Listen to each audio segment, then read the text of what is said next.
ਖਾਲਿਦ ਨਿੱਕੇ ਪਿੰਡ ਦਾ ਜੰਮਪਲ ਸੀ। ਰਾਵੀ ਤੇ ਜਨਾਹ ਦੇ ਵਿਚਕਾਰਲੇ ਦੁਆਬੇ ਰਚਨਾ ਵਿੱਚ ਪੱਕੀ ਸੜਕ ਤੋਂ 5 ਤੇ ਵੱਡੀ ਨਹਿਰ ਤੋਂ 2 ਕੋਹ ਦੂਰ ਇੱਕ ਪਿੰਡ। ਇਸ ਨਾਂ ਦੇ 2 ਪਿੰਡ ਸਨ। ਇੱਕ ਵੱਡੀ ਨਹਿਰ ਦੇ ਕੰਢੇ ਉੱਤੇ ਖੂਹ ਵਾਲਾ ਕਲਾਂ ਤੇ ਇੱਕ ਇਹ ਖੂਹ ਵਾਲਾ ਖੁਰਦ। ਪਰ ਆਮ ਬੋਲ ਚਾਲ ਤੇ ਵਰਤੋਂ ਵਿੱਚ ਨਿੱਕਾ ਤੇ ਵੱਡਾ ਪਿੰਡ ਅਖਵਾਉਂਦੇ। ਉਹਦਾ ਪਿਓ ਪਿੰਡ ਦਾ ਹਕੀਮ ਸੀ।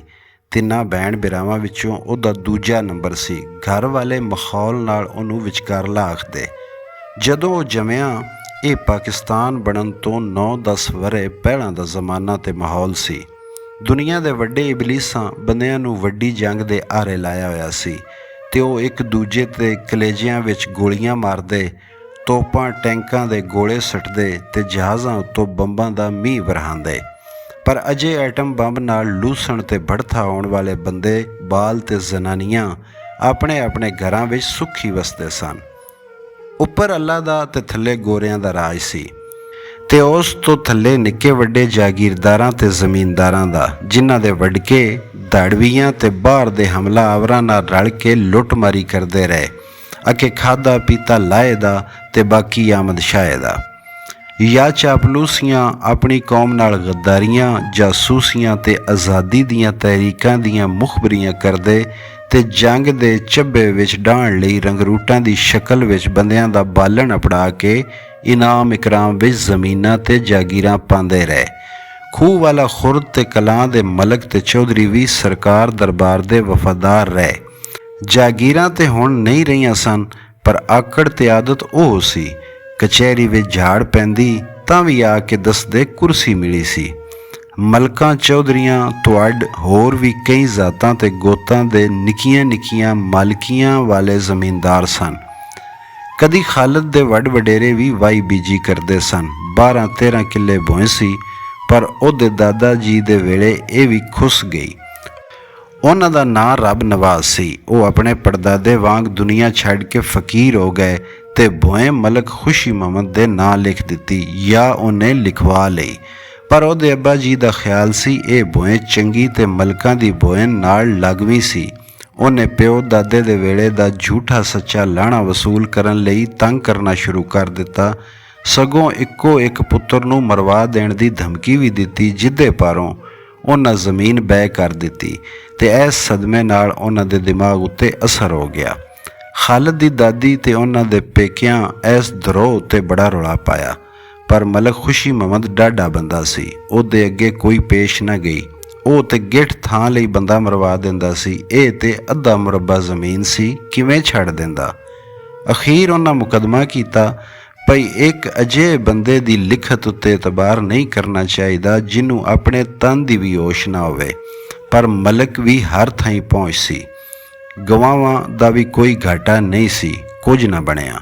ਉੱਤੋਂ ਸਾਈਂ ਰੱਬ ਨਵਾਜ਼ ਨੂੰ ਲੱਭ ਕੇ ਪੇਸ਼ ਕੀਤਾ ਉਹਨੇ ਤੇ ਉਹਨਾਂ ਬੜੇ ਰਿਹਾ ਨਾਲ ਬਿਆਨ ਦਿੱਤਾ, 3.5 ਹੱਥ ਜ਼ਿਮੀ ਹੈ ਮੁਲਕ ਤੇਰੀ, ਵਾਰਿਸ ਸ਼ਾਹ ਕਿਉਂ ਵੜੇ ਵਲਾਣਿਆਂ ਨੂੰ। ਸਾਈਂ ਜੀ, ਤੁਸਾਂ ਭੋਏ ਆਪਣੀ ਖੁਸ਼ੀ ਨਾਲ ਬੈਅ ਕੀਤੀ ਏ? ਅਦਾਲਤ ਪੁੱਛਿਆ। ਆਹੋ, ਖੁਸ਼ੀ ਨੂੰ ਖੁਸ਼ ਕਰਕੇ ਮੈਂ ਖੁਸ਼, ਮੇਰਾ ਖੁਦਾ ਖੁਸ਼। ਤੁਸਾਂ ਬਕੈਮੀ ਹੋਸ਼ੋ ਹਵਾਸ ਅੰਗੂਠਾ ਲਾਇਆ? ਅੰਗੂਠਾ ਨਹੀਂ ਲਾਇਆ, ਉਹਨਾਂ ਆਖਿਆ ਦਸਤਖਤ ਕੀਤੇ। ਤੁਹਾਡਾ ਬਾਲ ਬੱਚਾ ਕਿਵੇਂ ਗੁਜ਼ਰਾਨ ਕਰੇਗਾ? ਉੱਪਰ ਬੈਠਾ ਹੈ ਨਾ ਨੀਲੀ ਛਤਰੀ ਵਾਲਾ ਕੁੱਲ ਜਹਾਨ ਦਾ ਵਾਲੀ, ਤੁਹਾਨੂੰ ਫਾਰਗ ਸਮਝੀਏ?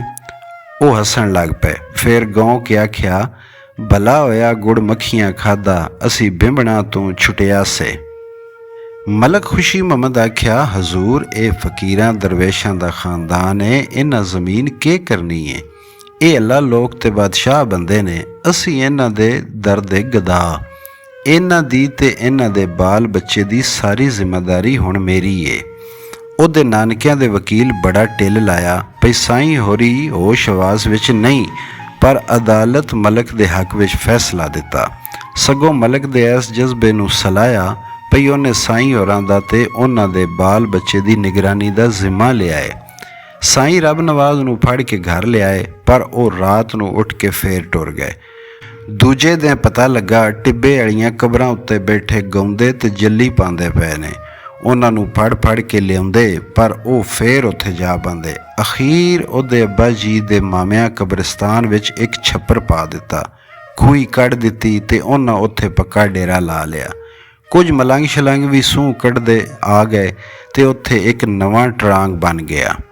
ਮਲਕ ਖੁਸ਼ੀ ਮੁਹੰਮਦ ਦੇਗ ਪਕਵਾ ਕੇ ਕਈ ਦੇ ਉੱਥੇ ਗਲਦਾ ਰਿਹਾ। ਪਿੰਡ ਵਾਲੇ ਵੀ ਚੜਾਵੇ ਚੜਾਉਣ ਲੱਗ ਪਏ ਤੇ ਇਸ ਤਰ੍ਹਾਂ ਉਹਨਾਂ ਦੀ ਮਾਨਤਾ ਸ਼ੁਰੂ ਹੋ ਗਈ ਤੇ ਹੌਲੀ ਹੌਲੀ ਫਕੀਰ ਦੀ ਖੂਹੀ ਮਲਕਾਂ ਦੀ ਆਮਦਨੀ ਦਾ ਜ਼ਰੀਆ ਬਣ ਗਈ।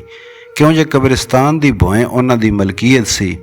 ਮਲਕ ਖੁਸ਼ੀ ਮੁਹੰਮਦ ਕਣਕ ਤੇ ਚੌਲਾਂ ਦੀਆਂ ਬੋਰੀਆਂ ਘਲੀਆਂ ਪਰ ਖਾਲਦ ਦੀ ਦਾਦੀ ਹੋਰਾਂ ਪਰਤਾ ਦਿੱਤੀਆਂ। ਉਹਨਾਂ ਆਖਿਆ, ਸਾਡੀ ਨਿਗਰਾਨੀ ਹੁਣ ਨੀਲੀ ਛਤਰੀ ਵਾਲਾ ਹੀ ਕਰੇਗਾ, ਸਾਨੂੰ ਮਲਕ ਜਿਹੇ ਠੱਗ ਦੀ ਇਮਦਾਦ ਦੀ ਕੋਈ ਲੋੜ ਨਹੀਂ। ਪੇਕਿਆਂ ਬੜਾ ਜ਼ੋਰ ਲਾਇਆ ਪਈ ਧੀ ਤੇ ਦੋਤਰੇ ਨੂੰ ਆਪਣੇ ਕੋਲ ਪੀਰਾਂ ਵਾਲੀ ਲੈ ਜਾਣ, ਪਰ ਉਹ ਨਾ ਮੰਨੇ। ਉਹਨਾਂ ਆਖਿਆ, ਮੈਂ ਇੱਥੇ ਹੀ ਰਵਾਂਗੀ ਤੇ ਇੱਕ ਦਿਨ ਆਪਣਾ ਖੁੱਸਿਆ ਹੋਇਆ ਹੱਕ ਵਾਪਸ ਲਵਾਂਗੀ। ਉਹਦੇ ਅੱਬਾ ਜੀ ਦੀ ਪੜ੍ਹਾਈ ਛੁੱਟ ਗਈ ਜਾਂ ਉਹਨਾਂ ਆਪੂ ਐਸ ਖਿਆਲ ਤੇ ਛੱਡ ਦਿੱਤੀ ਵੀ ਛੇਤੀ ਨਾਲ ਕੋਈ ਕੰਮ ਸਿੱਖ ਕੇ ਕਮਾਉਣ ਜੋਗੇ ਹੋ ਜਾਣ। ਉਹਨਾਂ ਦੇ ਦਿਲ ਵਿੱਚ ਆਪਣੇ ਇੱਕ ਉਸਤਾਦ ਦੀ ਇਹ ਗੱਲ ਬਹਿ ਗਈ ਸੀ ਵੀ ਉਹਨਾਂ ਦੇ ਅੱਬਾ ਜੀ ਦੇ ਦਿਮਾਗ ਉੱਤੇ ਅਸਰ ਹੋ ਗਿਆ ਹੈ ਤੇ ਉਹ ਇਲਾਜ ਨਾਲ ਠੀਕ ਹੋ ਸਕਦੇ ਸਨ। ਉਹਨਾਂ ਸੋਚਿਆ, ਕਿਉਂ ਨਾ ਮੈਂ ਹਿਕਮਤ ਸਿੱਖ ਕੇ ਆਪਣੇ ਅੱਬਾ ਜੀ ਦਾ ਆਪੂ ਇਲਾਜ ਕਰਾਂ।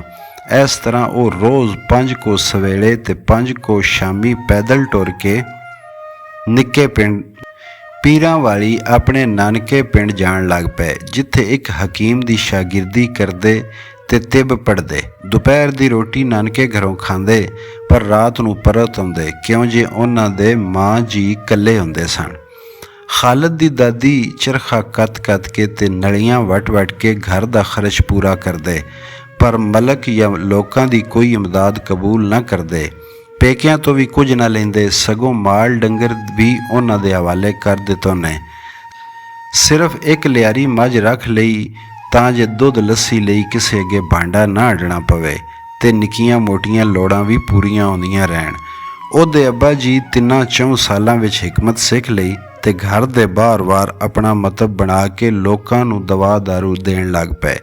ਕੁਝ ਚਿਰ ਪਿੱਛੋਂ ਉਹਨਾਂ ਦਾ ਆਪਣੇ ਵੱਡੇ ਮਾਮੇ ਦੇ ਘਰ ਵਿਆਹ ਹੋ ਗਿਆ ਤੇ ਦਾਦੀ ਜੀ ਫੌਤ ਹੋ ਗਏ।